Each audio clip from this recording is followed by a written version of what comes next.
ሰላም ለእናንተ ይሁን እህት ወንድሞቼ፣ እናት አባቶቼ፣ የኢትዮጵያ ሕዝብ በሙሉ ማለት ነው። እንዴት ናቸው? ደህና ናቸው? እንደምናቸው? እኔ ደህና ነኝ፣ እግዚአብሔር ይመስገን።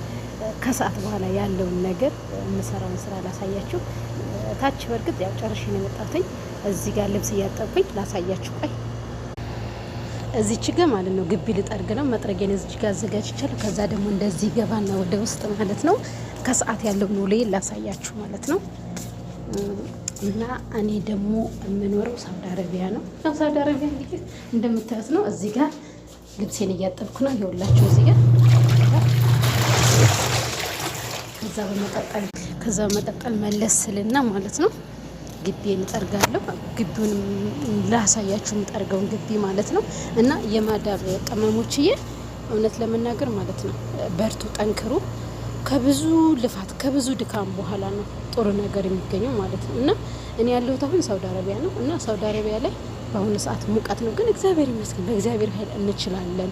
እና የማዳም ቅመሞችዬ ማለት ነው አንችልም አትበሉ፣ እንችላለን። የማይቻል ነገር የለም በዚች ምድር ላይ ማለት ነው። እግዚአብሔር ደግሞ ይረዳናል።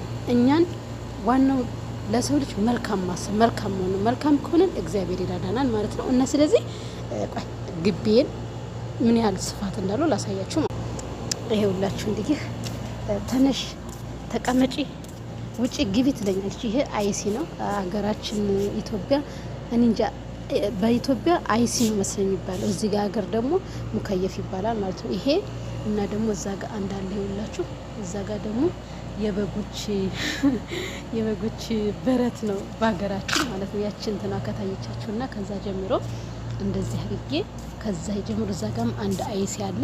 ይሄ አሁን አይሱ ምንድነው? ከላይ ነው፣ ፎቅ ላይ ነው፣ መጨረሻ ፎቅ ላይ ነው ማለት ነው። ከታች አሁን ብዙ አይነት ክላሶች አሉ ማለት ነው። በየክላሱ የልጆች ቤት ክላስ አለ፣ እሱን ማለት ነው የሱ ነው። በየክላሱ የሚቀመጡበት ሙከየፉ ነው ይሄ ማለት ነው። በዚህ ሀገር ሙከየፍ ነው የምንለው እኛ ማለት ነው። በሀገር ደግሞ አይሲ ነው መስለኝ። እንዲህ ግን ብዙም ስለማላቅ ነው። እና እህቶቼ በእውነት ሰብስክራይብ አድርጉኝ፣ አበረታቱኝ በማርያም። ለምን ታውቃላችሁ? እኔ ዛሬ ትንሽ ከፍ ብል ነገ ደግሞ ሌላዋን እህቴን አበረታታለሁ። እና ስለዚህ አሁን ይህን ሁሉ ግቢ አጥብና እና እህቶቼ ያው ግቢውን አሳይቻችኋለሁኝ። ስለዚህ አሁን ይህን እንጠርግና ከዛን በኋላ ደግሞ አጥበዋለሁ ማለት ነው።